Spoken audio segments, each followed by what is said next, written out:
Assalamualaikum warahmatullahi wabarakatuh.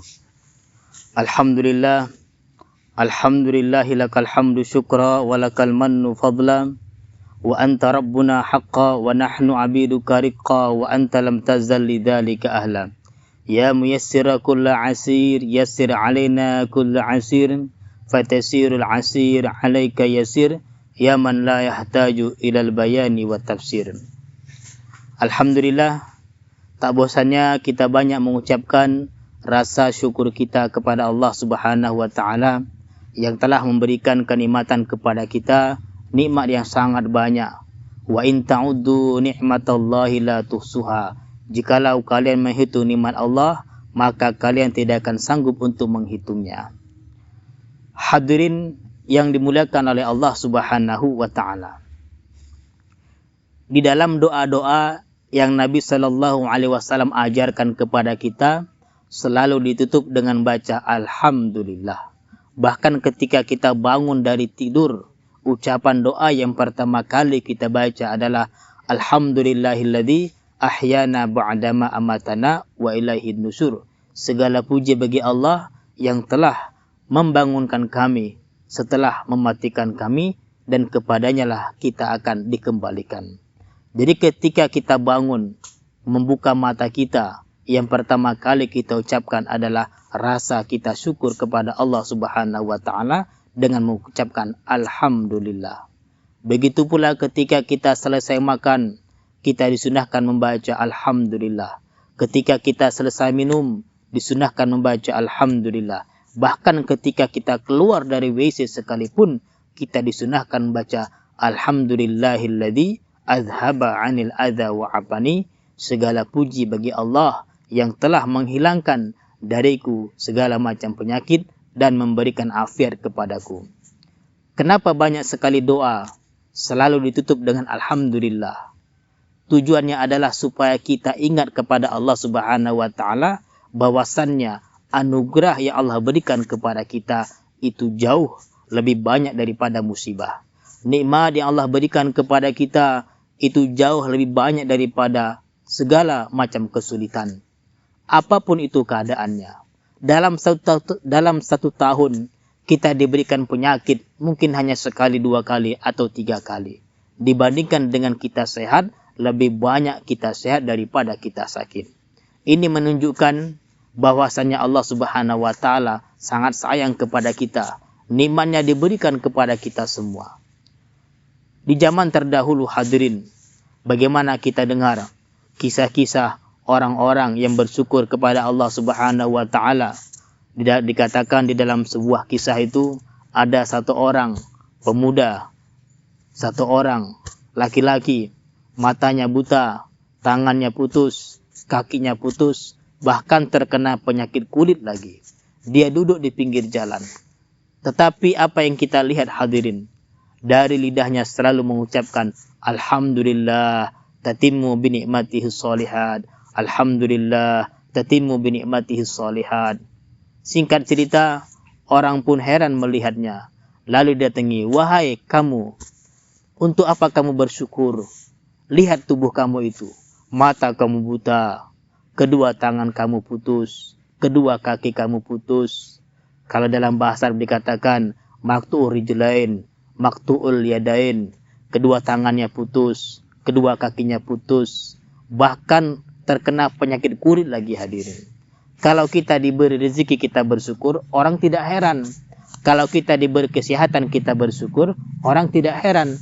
Tetapi orang tua ini sudah kakinya putus, tangannya putus, matanya buta, kena penyakit kulit lagi, dia mengucapkan Alhamdulillah tatimmu binikmatihi sholihat. Maka orang-orang berkata, wahai kakek, kenapa engkau bersyukur?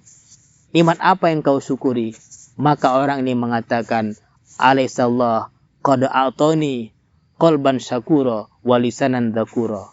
Bukankah Allah Subhanahu wa taala telah memberikan kepada aku hati yang selalu bersyukur dan lidah yang selalu berzikir. Dan ini jauh lebih daripada segala-galanya. Subhanallah. Sampai tahap seperti itu. Kadang-kadang kita terkena musibah sedikit saja. Dunia seperti kiamat. kepala pusing, hati gelisah, padahal baru sekali saja. Dibandingkan dengan hari-hari yang telah kita lewati, jauh lebih banyak kenikmatan yang kita rasakan daripada kesulitan yang kita rasakan. Begitu pula di dalam kisah yang lain, satu orang ulama, pengarang kitab Al-Muhadzab, namanya Syekh Abu Ishaq Asy-Syirazi, terkenal di dalam madzhab Imam Syafi'i, yang mana beliau mengarang sebuah kitab di bawah pohon yang rindang dengan air putih dan disuguhi roti yang masih keras.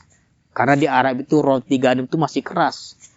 Sebelum beliau mengarang kitab, beliau mengatakan di dalam syairnya, Al-khubzu wal ma'u wa dhillu, dzakan na'imul ajallu, jahattu nikmata rabbi in kuntu mukillu. Al-khubzu, sepotong roti, wal ma'u, seteguk air, wa dhillu, pohon yang rindang, dzakan na'imul ajallu, itu semua adalah nikmat yang sangat besar. Jahattu nikmata rabbi in kuntu mukillu. Aku telah menganggap ingkar nikmat Allah kalau aku anggap ini nikmat yang kecil. Masya Allah. Hanya air putih saja hadirin. Kadang-kadang kita sudah minum susu, sudah minum teh, semua sudah kita minum, tapi kita enggak bersyukur juga. Tetapi ulama ini Masya Allah hanya air putih dan roti yang kering dan pohon yang rindang. Beliau mengatakan, Dzakan na'imul ajallu. Itu adalah nikmat yang sangat besar.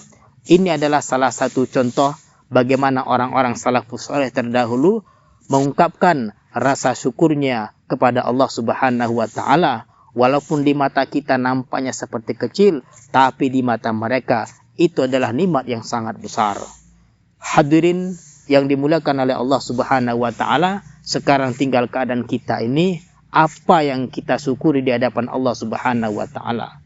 Di zaman sekarang ini alhamdulillah segala fasilitas sudah enak, makanan sudah enak, pakaian sudah enak. Mau makan daging tiap hari pun kita mungkin bisa kita beli. Mau makan bakso tiap hari mungkin bisa kita beli. Tetapi kenapa hati kita selalu gelisah? Kenapa pikiran kita selalu gundah? Karena satu, karena kita kurang bersyukur kepada Allah Subhanahu wa taala. Oleh karena itu, di dalam doa-doa banyak sekali doa yang ditutup dengan membaca alhamdulillah. Sedangkan musibah, paling-paling kita sesekali mengatakan innalillahi wa inna ilaihi raji'un. Innalillahi wa inna ilaihi raji'un. Dalam satu bulan bisa dihitung 2 atau 5 jari paling banyak.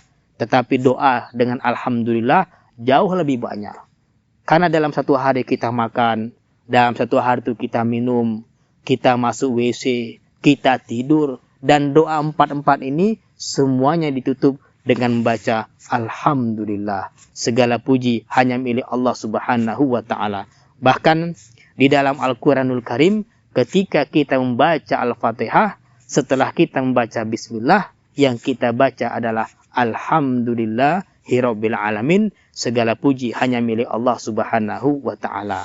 Mudah-mudahan hadirin Allah Subhanahu wa taala memberikan sifat syukur ke dalam hati kita, sehingga kita dapat selalu menjadi orang-orang yang rajin bersyukur kepada Allah Subhanahu wa taala. Amin ya rabbal alamin. Mungkin sampai di sinilah tausiah yang dapat saya sampaikan.